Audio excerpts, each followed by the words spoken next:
అందరికీ నమస్కారం. ఈరోజు నేను చెప్పబోయే విషయం మొన్న 26వ తారీఖు శాసనమండలిలో లడ్డు కల్తీ విషయంలో ఒక డిస్కషన్ పెట్టారు. దురదృష్టం కొద్దీ వైసీపీ వాళ్ళు సభని సజావుగా జరగనివ్వకుండా డిస్కషన్ అర్ధంతరంగా ఆపేయడం జరిగింది. ఇప్పుడు మళ్ళీ అక్కడ మాట్లాడటానికి నాకు అవకాశం లేదు. కానీ ఒక మంచి విషయాన్ని ప్రజల్లోకి తీసుకెళ్లాల్సిన బాధ్యత నాకు ఉందని చెప్పి ఈరోజు మీ ముందుకొచ్చి, ఆ రోజు నేను మాట్లాడదాం అనుకున్న విషయాన్ని మీ ముందు పెట్టాల్సిన బాధ్యత నాకుంది. శాసనమండలి అధ్యక్షుల వారిని సంబోధిస్తూ అధ్యక్ష అంటూ ఈ మాటలను మాట్లాడాల్సింది కుదరలేదు. అది మీతో షేర్ చేసుకోవాలని అనిపించి ఈరోజు ఈ వీడియో చేస్తున్నాను.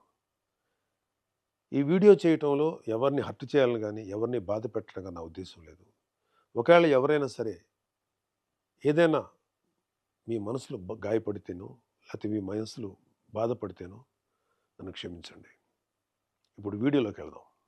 లడ్డు కల్తీ జరిగిందా? నెయ్యి కల్తీ జరిగిందా? దర్శనం టికెట్ ద్వారా డబ్బులు దోచుకున్నారా? ఇంకా ఇతర మార్గాల ద్వారా ఆ దేవదేవుడి సొమ్ములు అపహరించారా? ఇవేవీ మాట్లాడటానికి నేను రాలేదు. జరగకూడని అపచారం జరిగిపోయింది. అది హిందూ ప్రజల గుండెల్లోకి వెళ్ళిపోయింది. దాని గురించి కూడా మాట్లాడటానికి నేను రాలేదు. కర్మ గురించి కొన్ని మాటలు మాట్లాడాలనిపించింది. భారతదేశం కర్మభూమి.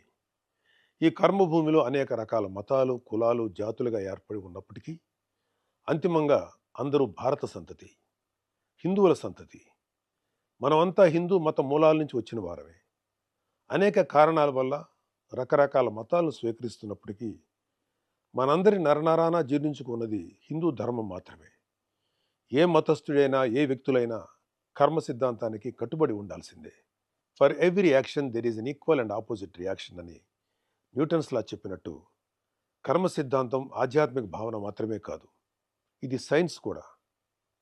ఏ గింజ నాటితే ఆ పండే కోస్తాం.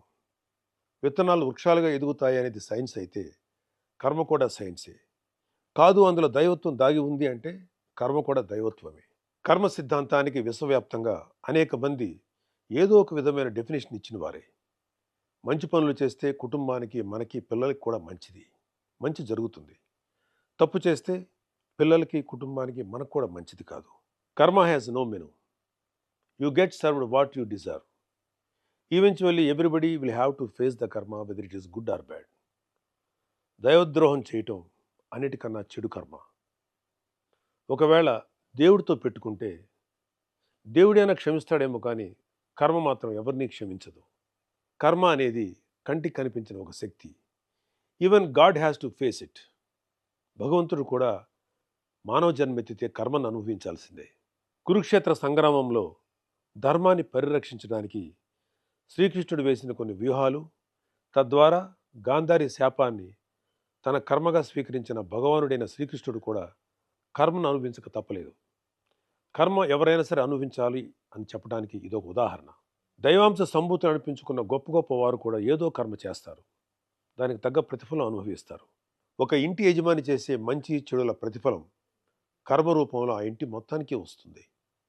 ఒక గ్రామాన్ని, ఒక రాష్ట్రాన్ని, ఒక దేశాన్ని నడిపించే నాయకుడైనా సరే అతను చేసే మంచితో పాటు చెడులో కూడా కర్మ ప్రతిఫలం అందరూ అనుభవించాల్సిందే. వైసీపీకి ఓటు వేసిన పాపానికి అమాయక ప్రజలు కూడా కొంతకాలం పాటు కర్మ ప్రతిఫలాన్ని అనుభవించారు. ఇప్పుడు అనుభవించాల్సింది ముఖ్య పాత్రధారులు, సూత్రధారులు, మద్దతుదారులు. కోట్లాది మంది భక్తులు వాళ్ళ కష్టాల నుండి, బాధల నుండి, వారి తప్పుల నుండి విముక్తి పొందడానికి తమ కష్టార్జితాన్ని ముడుపుల రూపంలో, మొక్కుల రూపంలో చెల్లించుకుంటారు. అలా చెల్లించుకున్న కానుకలకి వాళ్ళ కర్మ తాలూకు శక్తి ముడిపడి ఉంటుంది. దేవుడి దగ్గరికి వెళ్ళాక ఆ కానుకల్లో ఉన్న మంచైనా చెడైనా ఆ దేవదేవుడి తీసుకోగలడు. దేవుడే దానిని ప్రక్షాళన చేయగలడు. భగవంతుని ప్రక్షాళనతో, పూజలతో పవిత్రీకరించబడిన ఆ డబ్బును తిరిగి ప్రజల కోసం, ధర్మ పరిరక్షణ కోసం వినియోగిస్తారు. వెంకటేశ్వర స్వామి డబ్బును కల్తీ లడ్డు రూపంలో, కల్తీ నెయ్యి రూపంలో, టికెట్ రూపంలో, ఏ రూపంలో తిన్నా ఆ కర్మను తీసుకోవాల్సిందే. దాని ఫలితాన్ని అనుభవించాల్సిందే. ఆ దేవదేవుడు రాగద్వేషాలకు అతీతంగా ఉంటాడు. కానీ కర్మకు అవేమీ ఉండవు. తిరిగి ఇస్తుంది, తప్పకుండా ఇచ్చేస్తుంది. Because it is science. మీరెన్ని వాదనలు చేసినా, ఎంత పెద్దవారైనా చేసిన చెడు కర్మ మిమ్మల్ని వదిలిపెట్టదు. ఒకవేళ కూటమి ప్రభుత్వం కూడా మిమ్మల్ని క్షమించవచ్చేమో. ఆఖరికి దేవదేవుడైన ఆ శ్రీ వెంకటేశ్వర స్వామి కూడా మిమ్మల్ని క్షమించవచ్చేమో. కర్మ మాత్రం మిమ్మల్ని క్షమించదు. అనుభవించి తీరాల్సిందే. ఎవరు ఆగం అవ్వాలని, ఎవరు నాశనం అవ్వాలని మాత్రం మేము కోరుకోం. కానీ కర్మ ఎవరిని వదలదని మాత్రం సూటిగా చెప్తున్నాం. కర్మ క్యాన్సర్ కన్నా భయంకరమైనది.